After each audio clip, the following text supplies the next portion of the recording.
Hello guys, welcome back to my channel Dentistry with Dr. Suyash, and I am here Dr. Suyash, and today we will learn a new topic that is called oral mucous membrane. अब सबसे पहले अपन जानते हैं कि mucus membrane होता क्या है। Mucus membrane जो होता है वो ऐसी लेयर होती है जो कि कवर करती है ऐसी बॉडी कैविटीज़ को जो कि अपने आउटसाइड सरफेस से कांटेक्ट करती है। अब अगर अपन ओरल कैविटी के रिस्पेक्ट में बात करें तो ओरल कैविटी जो रहती है वो पूरी की पूरी म्यूकस मेम्ब्रेन से ही कवर रहती है एंड म्यूकस मेम्ब्रेन से कवर रहती है एंड उसके बाद जो ये ओरल कैविटी है वो कंटिन्यू हो जाती है anteriorly with the vermilion border of the lip and posteriorly with the mucosa of the pharynx. And पूरी की पूरी ओरल कैविटी में अगर अपन देखेंगे तो ओरल म्यूकस मेम्ब्रेन जो रहती है वो एक जैसी नहीं रहती है, वो अलग अलग जगह पे अलग अलग अपने अपने मॉडिफिकेशन करती है अलग अलग फंक्शंस को परफॉर्म करने के लिए।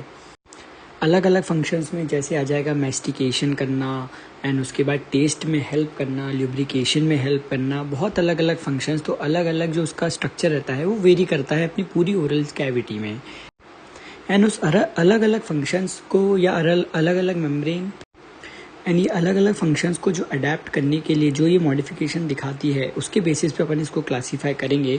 तो उसके बेसिस पे 3 टाइप में क्लासीफाई हो सकती है, जैसे फर्स्ट है अपना मैस्टिकेटरी, सेकंड है लाइनिंग एंड थर्ड है द स्पेशलाइज्ड। अब अगर अपन देखेंगे तो मैस्टिकेटरी जो म्यूकोसा रहती है वो अपन जिंजाइवा एंड हार्ड पैलेट में देखेंगे, क्योंकि यही जो चीज़ है वो अपन को मोस्टली अपन को मैस्टिकेशन में हेल्प करती है।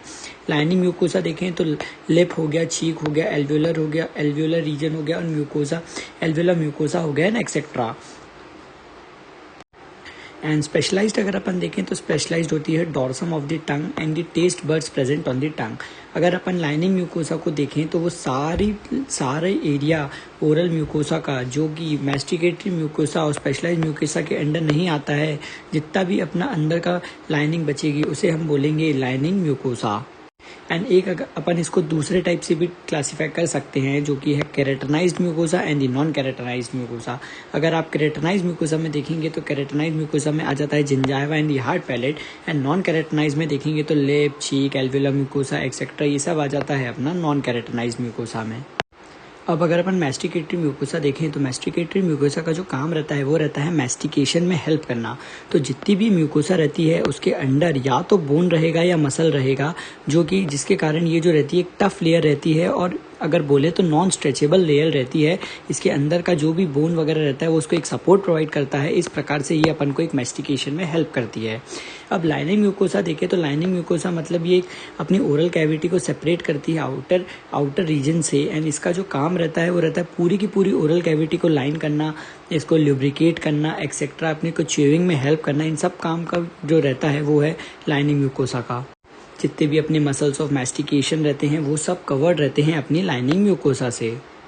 एंड स्पेशलाइज्ड म्यूकोसा जैसे कि ये नाम सजेस्ट कर रहा है, ऐसी म्यूकोसा जो कि स्पेशलाइज्ड है, तो ये अपन को काम करती है अपन को टेस्ट को सेंस करने में। जो भी अपन खाते हैं, जो भी अपन करते हैं, तो टेस्ट रिसेप्टर्स रहते हैं उन सब में जो टेस्ट को अपन को टेस्ट कराने में जो हेल्प करती है वो रहती है स्पेशलाइज्ड म्यूकोसा। जैसे कि अपनी हो गई टेस्ट बर्ड्स, तो जो भी अपन खाते हैं उसका टेस्ट अपन को किसके कारण आता है, तो वो आता है स्पेशलाइज्ड म्यूकोसा के कारण। एंड अगर अपन फंक्शंस ऑफ द म्यूकोसा को देखें तो 3 मेन फंक्शंस है जो जिसमें अपन को म्यूकोसा हेल्प करती है, जो है फर्स्ट है डिफेंस, सेकंड है ल्यूब्रिकेशन एंड थर्ड है सेंसरी।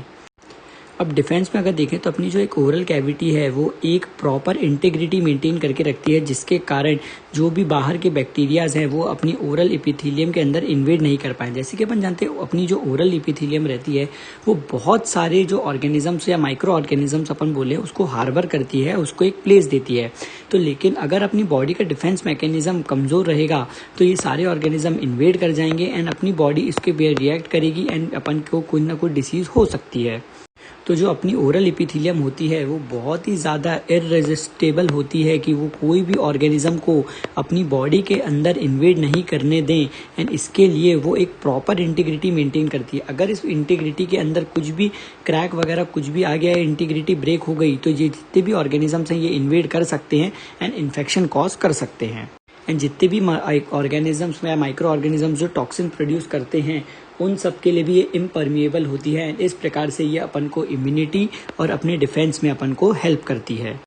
जो भी ओरल कैविटी के अगर अपन अब दूसरा फंक्शन देखें ल्यूब्रिकेशन, तो अपनी ओरल कैविटी के अंदर सेवरल जो रहते हैं वो सलाइवरी ग्लैंड्स रहते हैं जो कि अपनी जो ओरल म्यूकोसा है उसको वेट करके रखता है। एंड वेट करने से होता क्या है, जो ये उसे ड्राई होने से बचाता है। ड्राई नहीं होती है तो जो इसकी इंटीग्रिटी रहती है वो मेंटेन होती है एंड पूरी जो ओरल कैविटी रहती है वो वेट रहती है। एंड लुब्रिकेशन से अगर अपन देखें तो ये अपन को मैस्टिकेशन में भी हेल्प करता है, स्वॉलिंग में हेल्प करता है, स्पीच में करता है, and perception of the taste में भी करता है। अगर जैसे कि आपको पता है कि अगर अपने माउथ के अंदर सलाइवा नहीं होगा तो अपन कुछ भी चीज़ को टेस्ट नहीं कर पाएंगे, तो उसी प्रकार से लुब्रिकेशन एंड टेस्ट वगैरह में अपन को हेल्प करती है।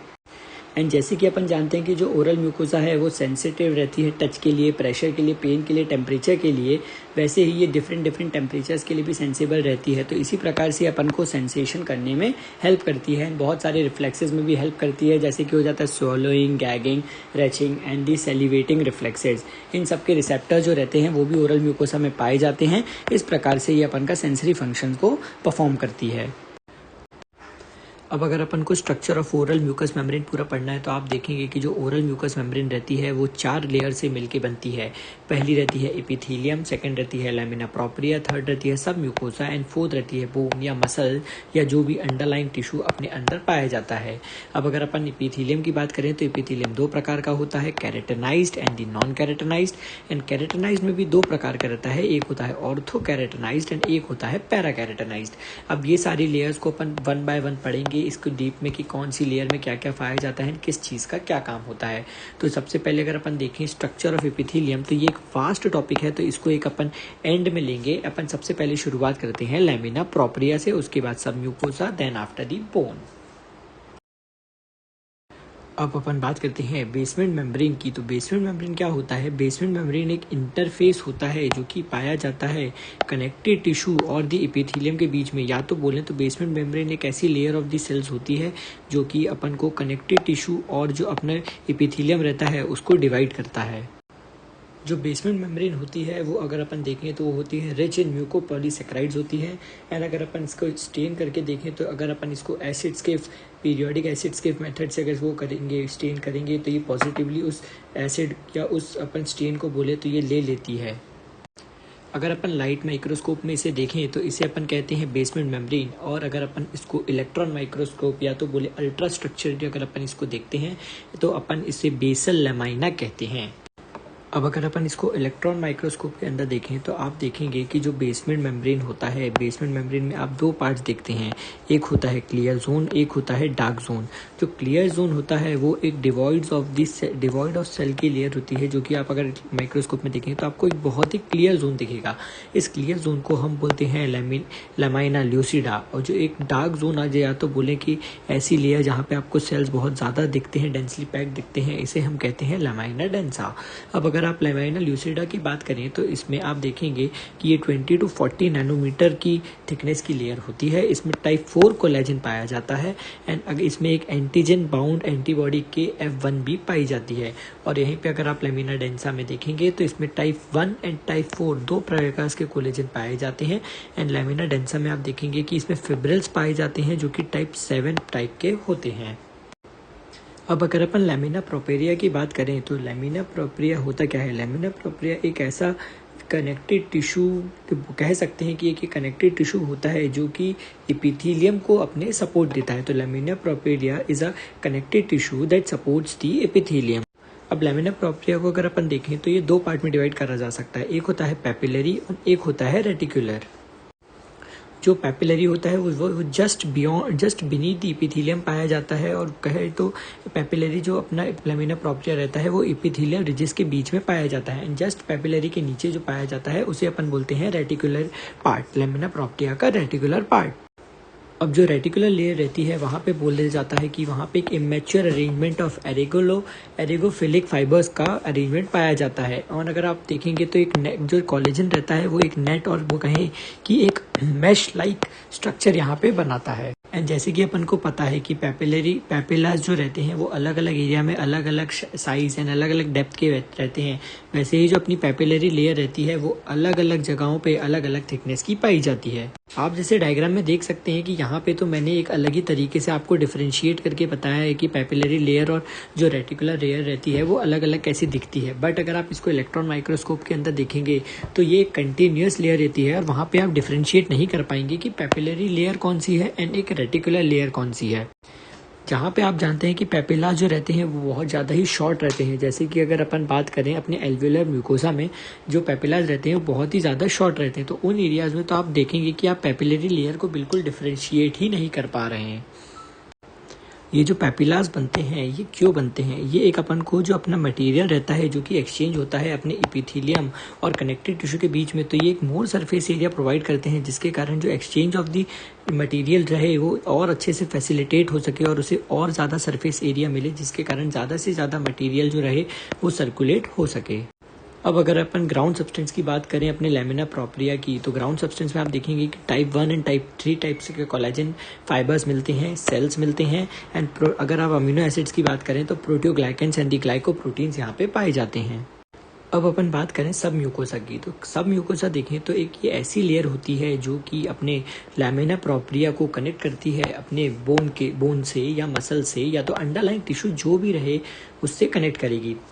ये एक टाइप का लूज कनेक्टिव टिश्यू होता है। हार्ड पैलेट की अगर अपन बात करें तो ये वहाँ पे एक टाइट कनेक्टिव टिश्यू बना लेता है क्योंकि उसके अंडरलाइन जो रहता है वो बोन रहता है, और बाकी जगह अपने ओरल म्यूकोसा में अगर आप देखें तो अंडरलाइन ऑलमोस्ट टाइम्स अपना जो रहता है वो मसल्स रहते हैं। हार्ड पैलेट में जैसे कि बोन रहता है, इसके कारण यहाँ पे एक ये टाइट कनेक्टिव टिश्यू बना लेता है। ये ऐसी लेयर रहती है जहाँ पे आप ग्लैंड्स, ब्लड वेसल्स एक्सेट्रा चीज़ें पाए सकते हैं। जैसे कि आप देख सकते हैं कि लैमिना प्रोप्रिया को कनेक्ट कर रही है मसल से, एंड जो बीच वाली लेयर है वो है सब म्यूकोसा।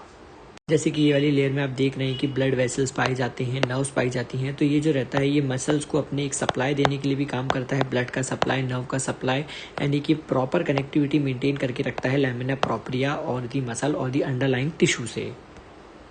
अब जो अपना जो नेक्स्ट जो टॉपिक है वो है स्ट्रक्चर ऑफ ओरल एपिथेलियम, जिसे अपन करेंगे नेक्स्ट वीडियो में कंटिन्यू, क्योंकि एक थोड़ा वास्ट टॉपिक है, इसे अपन बहुत अच्छे से समझेंगे। तब तक के लिए keep studying and please subscribe to my channel अगर आप मेरे चैनल पे न्यू है, and press the bell icon so that you can get the update of my next videos on the structure of the oral epithelium. And please तब तक के लिए पढ़ते रहिए एंड प्लीज मेरे चैनल को सब्सक्राइब करिए एंड सपोर्ट करिए। Thank you so much.